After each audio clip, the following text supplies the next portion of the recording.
Hey everybody, it's your girl Bondy Blue and I am back for another Love and Hip Hop Hollywood review, you guys. It came on a little early today because of the VMAs. I still don't know if I'm going to review that. But Megan Thee Stallion's performance at the end of the show for the last commercial break was off the chain, okay? Like, I feel like she really knew her choreography. I loved her Louis Vuitton bodysuit. I love the fact that she was out there serving it and like unapologetically real ass and everything. It's like, it was everything. I enjoyed it so much, and I just wanted to mention that before we got into the actual episode of the show.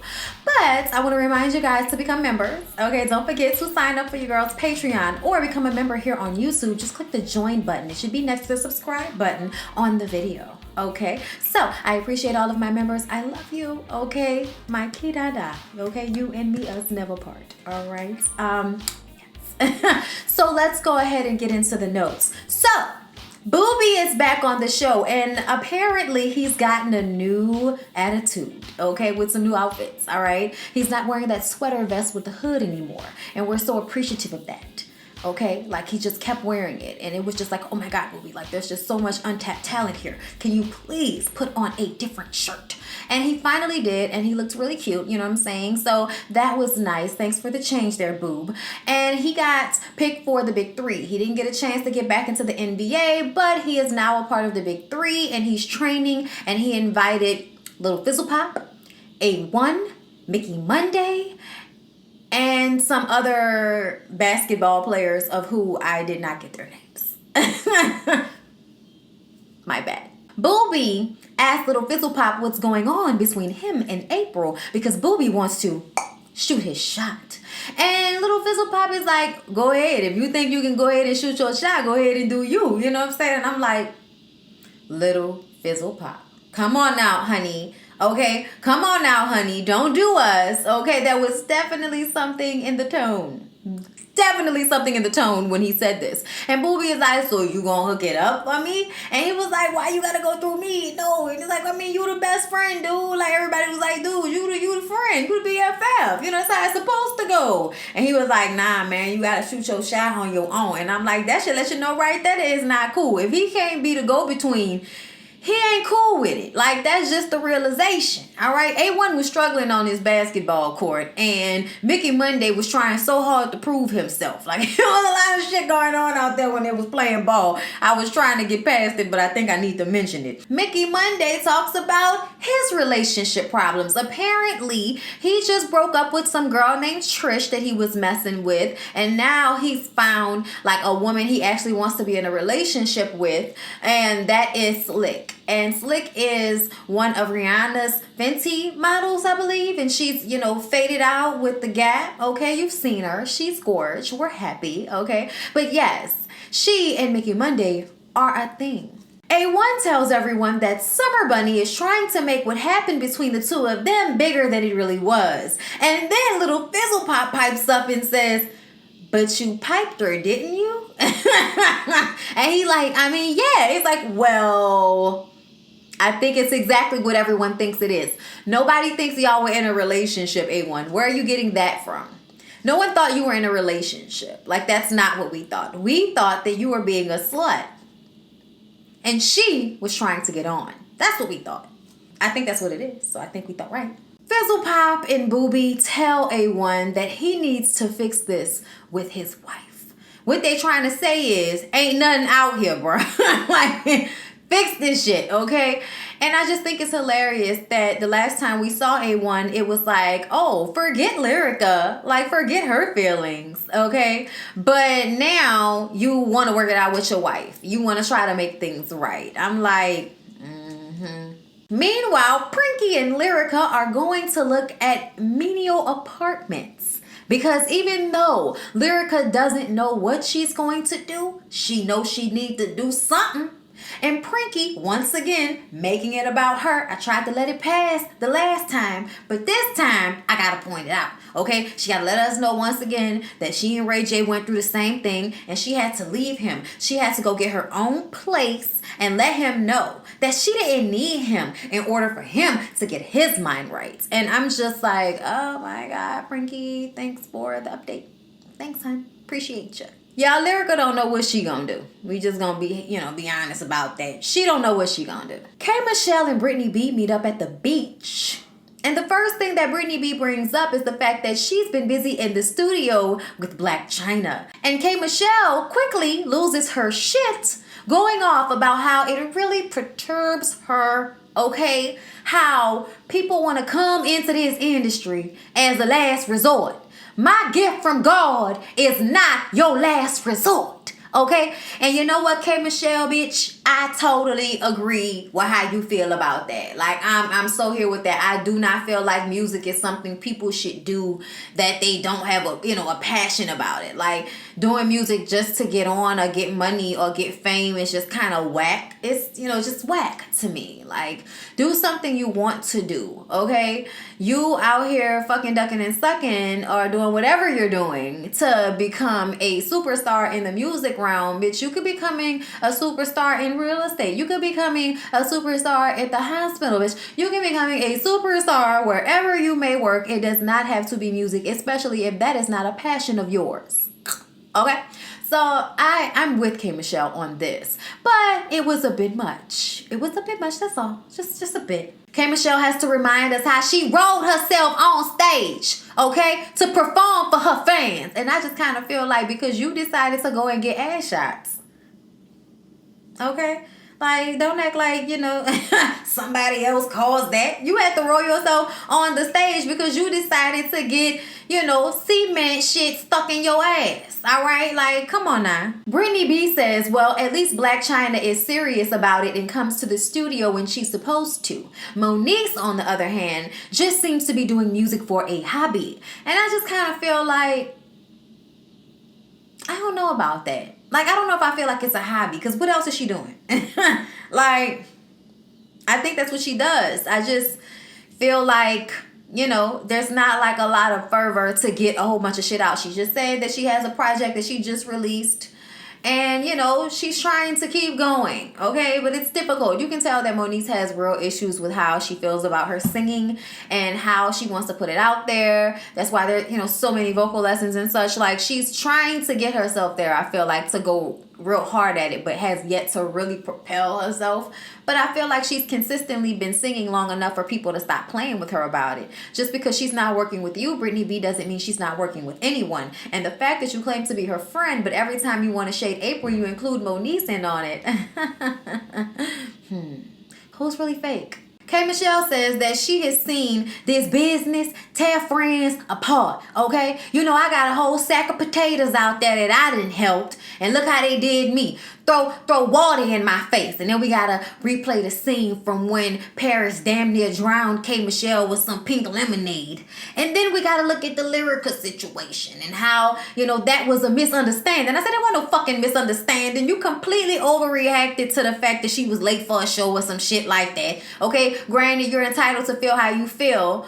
But I think what made it worse is that Lyrica is like, unapologetic, like she doesn't care, and that's what made K. Michelle's argument actually valid, because it was the way she responded to K. Michelle saying something about it. You know what I'm saying? So I don't think that was a misunderstanding. I think that's exactly what it was, and you just got so upset about it that you decided to be an old messy ad bit and put that information out there with those text messages that Safari showed you. And let's be clear, K. Michelle did say that's why you wanna fuck Safari. Wanna fuck Safari, not fuck Safari. So in that case, I feel like everybody needs to like stop acting like the rumor was that she actually had sex with Safari.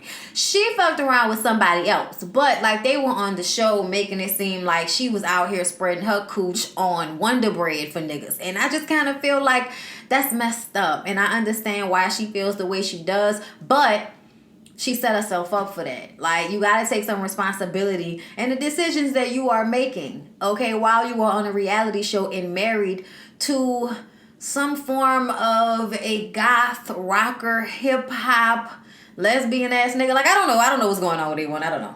K. Michelle says that Lyrica was like a little sister to her, and she really misses her. And after watching how the rumor has blew up to the capacity that it has, and watching Lyrica go through all of this summer bunny bullshit, okay, it makes her feel bad, and it makes her want to reach out, and she doesn't want to keep arguing with her. They both handled it wrong.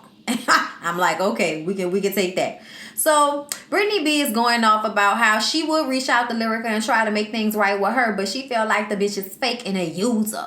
So apparently Brittany was hooking her up with studio time, and she would tell people that they weren't friends and that Brittany was some type of stalker and shit like that. And nobody likes being pinned as a stalker when you just trying to help somebody. Like, don't act like we cool, bitch, and then talk about behind my back like I'm sweating you. Like, I don't like that either. That would have been like such an issue and a problem for me. Like, I would have just, like, oh Lord, just thinking about that, because somebody has done that to me before. I was fucking them, but somebody did that to me before, and it's just like, oh my God, that's what made me the whore that I am today. Going through shit like that. Brittany says Lyrica is a desperate fake ass bitch that rode the coattails of her man, and she wouldn't have a career without him. And I feel like you're pressing on Lyrica's insecurity. And I feel like Lyrica would definitely have a career without A1. Like, it actually seemed at first like Lyrica was the one who was doing so well, and then she helped him, you know, get on his feet with the music and all of that. At least that's the way it seemed when they first came on the show. Either way, still, like, this girl is talented. She doesn't need him for her to have a successful career as a writer. So I just kind of feel like Brittany B saying that is just you trying to throw jabs because your feelings was really hers, sis. So then we get to see behind the scenes of Mickey Monday's family life. Apparently he has a 9-year-old daughter, and he is extremely family orientated. Okay, orientated. Let's get that out right, okay? His mom and his dad both live together, but they are not still together, and the dysfunction of it all is hilarious. Mickey Monday also shares with us that he had an opportunity to have a lead role on Empire. But Akon was telling him that his record deal and him coming out with an album and hitting the radio was a sure thing. And so he decided to go with Akon instead of doing the Empire thing, and then the Akon thing fell through. Now, did it fall through because you were sleeping with Akon's wife? Huh? Was that why? I could just about guess. So then we go over to Akon and one of his many wives, Trisha. She's the head of A&R at the record label, who he just recently got back together with. She says that she and Akon broke up for a while, and when they broke up, she met Mickey Monday and she started having a relationship with him. She also introduced Mickey Monday to Akon. So after their board meeting was over, Akon asked her, what's going on with Mickey Monday? You know, I really thought he had a lot of potential, but he just wasn't very patient. And she says, well, I haven't talked to him in a while, but recently he reached out to me just to see how I was doing. And, you know, I had to transfer him to another label, but, you know, we wish him the best. And I'm just like, I feel like Trisha's going to work on my nerves. Like, I felt like Trisha was going to work on my nerves, and she actually did work on my nerves. So we're going to get to that in a minute. So the serious music comes on, y'all. And A1 walks inside he and Lyrica's house in a sweatshirt with no shirt on under it, like he's fine or something. And I was like, nigga, you fat even up here. Put on a fucking undershirt or something.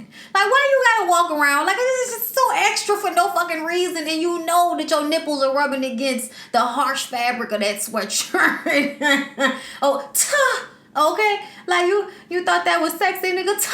Okay, and I'm also gonna need for you and Lyrica to stop sharing chokers, because this is just getting ridiculous at this point. Like, I just cannot with the fact that both of them had on chokers. But whatever, okay? You can tell everybody's jewelry is all in one box. He sits down and he says that, you know, he's tired, all right? He's tired and he's sorry for what he's done. He's sorry. He says they have a little boy to raise and he is willing to make it work. And he asks, is Lyrica willing to make it work?